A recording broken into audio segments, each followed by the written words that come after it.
It's a great book. It is an instant classic.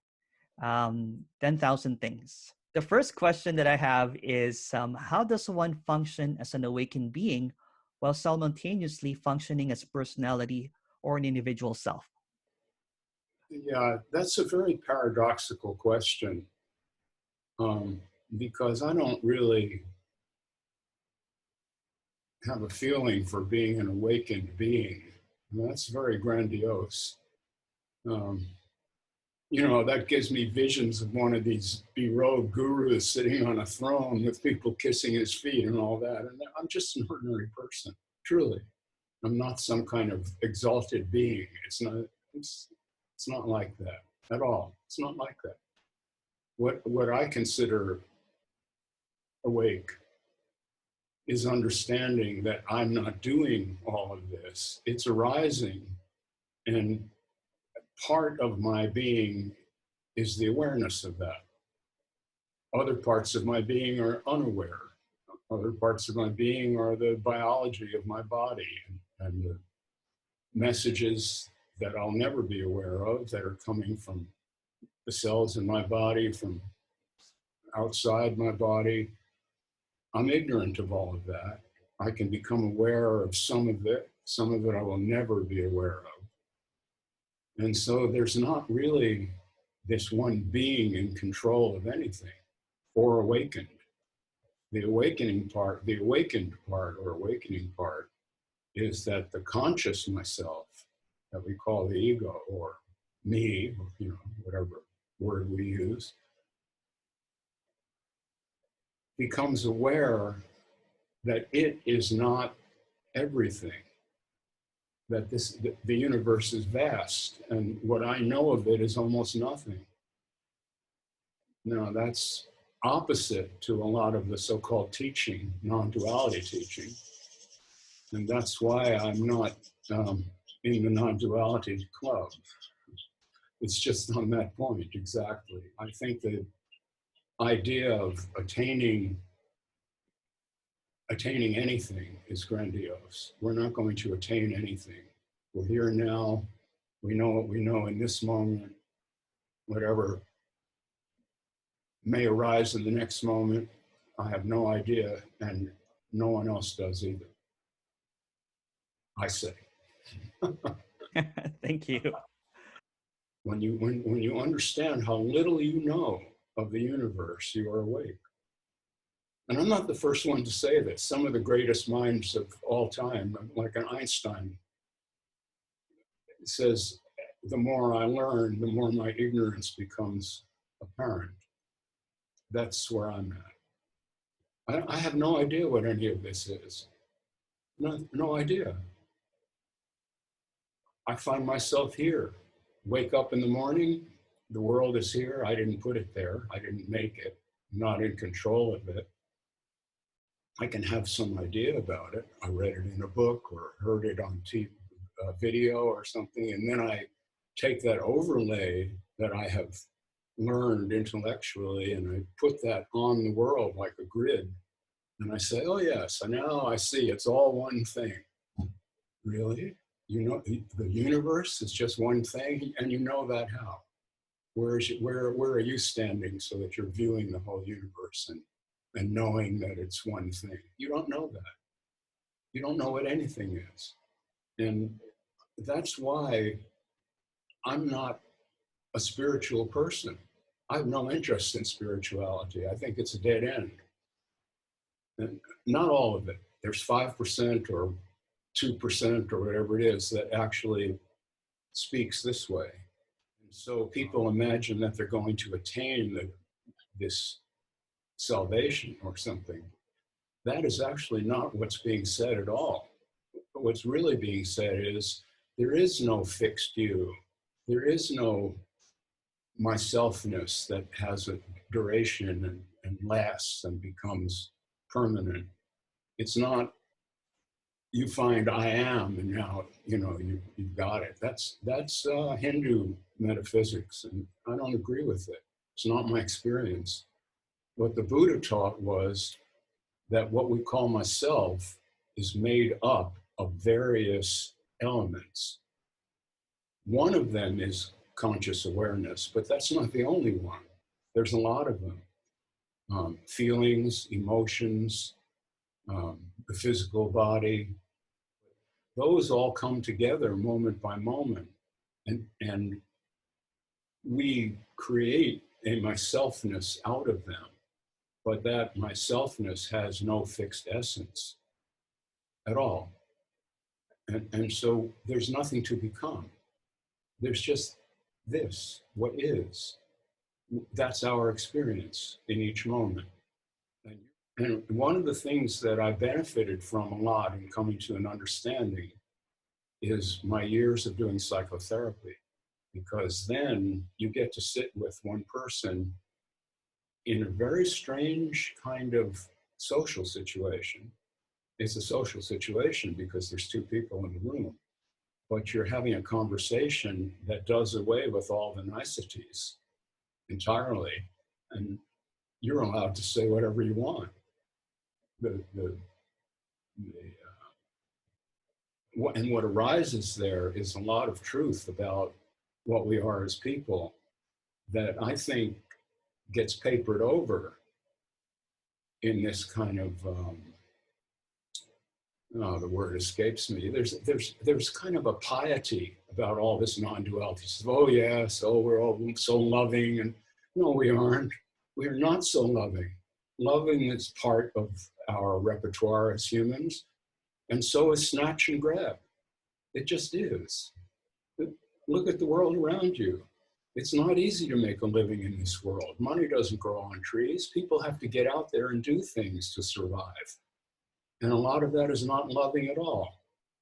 If you are an unaware person, an awake kind of person, you can conduct your life in a loving manner. But if you get your back to the wall and you're really threatened, a lot of that might disappear. And you might find yourself doing things you might not have imagined. And so my critique of spirituality, Emerson, is that all of that is pushed under the rug. Everybody just wants to be so nice and kind and sweet. And Nisargadatta had it all figured out, or Ramana Maharshi, and just, oh, well. And that's I'm not there. It's fine. People want to do that, great. There's something for everyone. I do get that. I don't mean that there's anything wrong with it. That's not my point. But I'm not there at all. Never have been. You have this in your book. You said, upon seeing this joke, you were speechless, naked, and laughing. Um, I had the same experience. My experience was just like, I was just laughing. I'm like, I don't know anything at all. Everything that I know is completely false. And I just laughed and laughed and could not believe all of these, belief that I had about spirituality, Nisargadatta, everything. Can you expand on that one? I laughed because I understood that I had been expecting something to happen that was already happening, and it always had been. And I just hadn't seen it. And what it is this world. This world is amazing. It's amazing, all of it. And I'm not making that. I'm not creating the world under a rock so that when you lift the rock, there's all these beings there and they're moving around and have a whole life. Or I was a scuba diver for a long time. You get on a reef somewhere and the profusion of life there is incredible. And Robert Saltzman is not making that be here in any sense, in any way. And that's the joke. We want this power, but we don't have it, and we're never going to. We're seeking control and power, and we're not going to get it. See, we're not. And if that is understood, and this is what I've been sharing with people, and some people really like hearing it, other people think it's awful. We need to come to an understanding of our littleness, our smallness, and the transitory nature of me, which is going to die. This is what people are afraid of. But for me, it's entirely liberating. Entirely liberating. There's nothing to hold on to. I'm falling through space without a parachute. Who said this? Well, you're falling through, you've fallen out of an airplane. The bad news is you don't have a parachute. But the good news is there's no ground. And that's where we are. We don't know anything. It's all occurring. But we do know that the brain is involved and that brains die. So there it is. It's pretty simple. You got a free pass. Beautiful. It is actually. Let's go back to the Ramana and Nisargadatta, because yeah, people put them on a pedestal, and people get really offended when Nisargadatta or Ramana is challenged, or even right now Rupert Spira is challenged. What's your comment about that? Someone sent me a video and asked me to comment on it. And I watched the video and I was actually shocked by the false logic that he was using to intimidate a question. Someone asked him a question and he beat this guy up with this false logic. And I laid it out there. And this really became a cause célèbre among some people. Many people took my side, a lot didn't. That's great. It's just religion. There's nothing wrong with it. I mean, people like Jesus too. It's fine. But I'm not interested in that. I'm interested in what we really are, not these grandiose ideas that Nisargadatta had. Ramana Maharshi, I don't think, was so grandiose. He was more like a monk who had withdrawn his awareness into himself and sat there in a diaper, and people would, it's okay. But the things that he said that people pick up on are the same things that I would say, except I don't want people coming to sit there and bowing to me for saying them. The main point of agreement I have with Ramana Maharshi is, what you are, he said, you already are. I've said the same thing in other words before hearing that he had said that. What you are, you already are. What does that mean? It means stop striving. You are this now. You already are what you're seeking. And I'm sure this is why you laugh. I'm not sure. I assume this is why you laugh, because you had been striving to find something and you go, oh my God, it can't be this simple. What an idiot I am. I must be, right? That's the joke. Yes. So beautiful. So what does it take for someone to get that joke? Usually suffering a lot, either physically or mentally. That's certainly true in my case. You become desperate and you're hurting, and if you're fortunate, this comes to you. Oh, I see. This is what I have to swallow. This is what I have to swallow. Not this great thing I'm going to become, but this very moment. And in that understanding is the liberation. You are liberated not because you can choose to be anything you want or do anything you want. The opposite. You're liberated because you have no choice. This is it. And whatever you are is what you are. That's what Ramana Maharshi said. What you are, you already are. The thing about Ramana Maharshi that I think confuses people is he also did a lot of preaching about morality and religion. And I don't have much interest in that. And I imagine he did that because there were unruly people and disturbed people, and he was trying to make a kind of a shelter for them, or a structure. And that's what the Buddha did too. He preached sometimes for the dumb bunnies who couldn't really understand the real message. He gave them a rule book. These are the 10 the tenfold noble path. you know, and it's like the Ten Commandments. There's like rules, do this, don't do that.